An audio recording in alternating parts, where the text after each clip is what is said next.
KT Ramarao గారు sir ఇవ్వండి sir, మా శ్రీనివాస్ యాదవ్ గారికి కేటీ ఇవ్వండి. రామారావు గారు మీరు మాట్లాడండి. సార్ మా డిప్యూటీ ఫ్లోర్ లీడర్, వారు సీనియర్ నాయకుడు, మాజీ మంత్రి, ఇవ్వండి సార్ వారికి కేటీ అవకాశం. రామారావు గారు మీరు సార్ మాట్లాడండి. 94 నుంచి వారు మినిస్టర్ సార్, వారికి అవకాశం ఇవ్వండి. కేటీ రామారావు గారు మీరు మాట్లాడండి ప్లీజ్. కరెక్ట్ కాదు కదా సార్. మీరు మాట్లాడండి. స్పీకర్ సార్, ఇస్తాను మీ తర్వాత ఇస్తాను. సార్ మాజీ మంత్రి, బలహీన వర్గాల నాయకుడు, హైదరాబాద్ లో పెద్ద నాయకుడు, మీరు ఈ రకంగా దయచేసి వారిని అవమానించకండి. దయచేసి వారికి మైక్ ఇవ్వండి సార్. మంత్రులకు ఎప్పుడు అడిగితే అప్పుడు ఇస్తున్నారు, వారికి సంబంధం కూడా లేదు, ఆయనకి ఇచ్చేసినారు. మా నాయకుడు అడుగుతున్నాడు, ఇవ్వండి సార్. మా డిప్యూటీ లీడర్ గారు అడుగుతున్నారు, ఇవ్వండి సార్.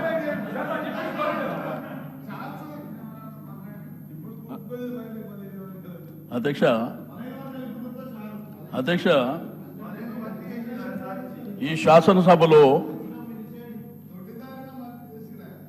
స్పీకర్ గారు అనేది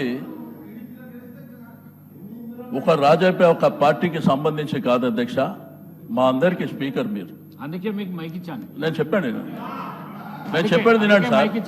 నేను చెప్పినాక మాట్లాడండి. మీరు ఈ సభకు స్పీకర్ సార్. అందరి మెంబర్స్ హక్కులు కాపాడవలసింది మీరే సార్. రెండోది, డిప్యూటీ సీఎం గారు కూడా ఇక్కడ ఉన్నారు. పెద్దలు బాలునాయక్ గారు, ఆది శ్రీనివాస్ గారు మాట్లాడింది సార్. మేము ఇక్కడ కూర్చొని విన్నాం, మేము అబ్జెక్షన్ చేయలే. మేము మధ్యలో మైక్ అడిగి ఏదో ఆయన మాట్లాడుతుంది తప్పు అనేటువంటిది మేము చెప్పలేదు సార్.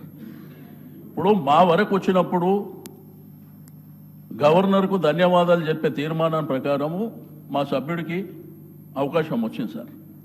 ఇప్పుడు రిప్లై చెప్పేటువంటి అధికారం ముఖ్యమంత్రి గారికి లేకపోతే డిప్యూటీ సీఎం గారికి ఉంది. కాబట్టి మా సభ్యులు చెప్పినటువంటిది మీరు దయచేసి వినాలి. మీరు ప్రతిసారి ఇంటర్వ్యూన్ అయినరనుకో, మీరు అక్కడి వైపు నుంచి ఇంటర్వ్యూన్ కావడం, మేము ఇక్కడి నుంచి ఇంటర్వ్యూన్ కావడం, అది సభ మర్యాదలో కూడా కరెక్ట్ కాదు. మీరు గుర్తుంచుకోవాలి సార్. నేను దయచేసి స్పీకర్ గారు రిక్వెస్ట్ చేసేది, మీరు మా హక్కులను కాపాడాలి అంతే. మీరు అడిగారు కాబట్టి మేము ఇచ్చినాం, అది కాదు కదా సార్. ఇది రైట్ రాయల్గా మాకు రావాల్సినటువంటి హక్కు సార్ అది. దయచేసి నేను మంత్రులకు రిక్వెస్ట్ చేస్తున్నా.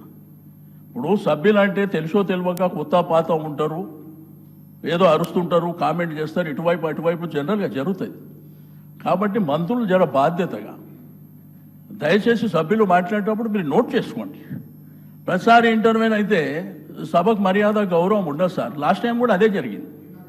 లాస్ట్ టైం కూడా ఇదే సభలో అనని మాటల్ని ముఖ్యమంత్రి గారు ఆ రోజు సీరియస్గా మాట్లాడినప్పుడు మేము బయటకు వెళ్ళిపోయినాం అధ్యక్ష.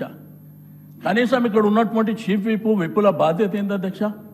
ప్రతిపక్షాల దగ్గరకు వచ్చి మాట్లాడి ఇట్లా కాదు, ఇది స్పీకర్ గారు పంపించారని చెప్పాలి. అది కూడా జరగలే. కాబట్టి నేను దయచేసి మీకు రిక్వెస్ట్ చేసేది, మీరు మా హక్కులను కాపాడాలి. ఇందులో ఉన్నటువంటి ప్రతి సభ్యుడు including chief minister, opposition leader, ప్రతి ఒక్కరు కూడా సభ్యులే అధ్యక్ష ఇక్కడ.